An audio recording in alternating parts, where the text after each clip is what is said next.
জাতীয় পার্টি একটি মরা দল, এটা একটা ধ্বজভঙ্গ পার্টি, এটা পরগাছা, আর এটা গণ অধিকার পরিষদের প্রতিদ্বন্দ্বী নয়। এরা সুবিধাভোগী, এরা ভারতের দালাল। 24-এর নির্বাচনে জাতীয় পার্টির এই ফেসিবাদের সহযোগী। কাজে এই জিএম কাদের জনগণের আদালতে বিচার করা হবে। রাস্তায় জনগণ যেখানে পাবে সেখানেই প্রতিহত করবে।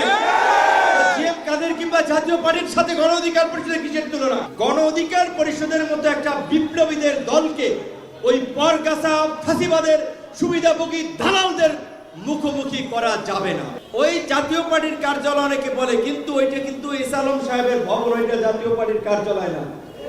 আশা করি আইন শৃঙ্খলা বাহিনী বা পুলিশ, যার বাংলাদেশ ব্যাংক যারা এস আলমের প্রপার্টি ক্রোক করেছে, ভবন তারা ক্রোক করবে। এটা জাতীয় পার্টির এই কার্যালয় দখল করে এই নৈরাজ্য তৈরি করতে দেওয়া যাবে না জুলাইয়ের পরে।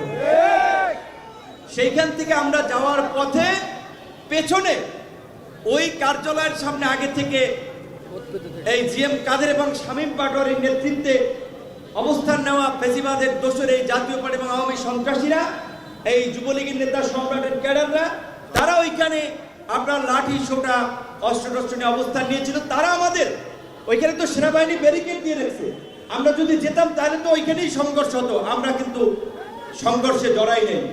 যাওয়ার পথে আমাদের ওই দিক থেকে ইটপাটকেল নিক্ষেপ করেছে। ওইখানে কিছু নেতা কর্মীর সাথে এইখানে কথাবার্তা তর্কাতর্কি হয়েছে, প্রশাসন মাঝখানে ছিল, ওইভাবে ঝামেলা হয়নি। আমরা এখানে চলে আসছিলাম। আমরা এখানে সংবাদ সম্মেলনে এই ডায়াসটার সামনে দাঁড়িয়ে কথা বলার জন্য প্রস্তুতি নিয়েছিলাম। আমি, রাশেদ খান, অন্যান্য নেতৃবৃন্দ।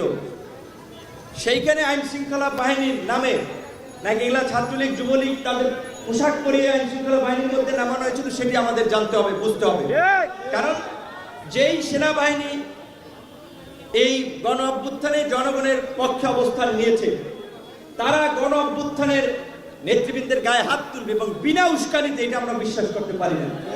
নিশ্চয়ই এর পেছনে অন্য কোনো রহস্য রয়েছে, ষড়যন্ত্র রয়েছে।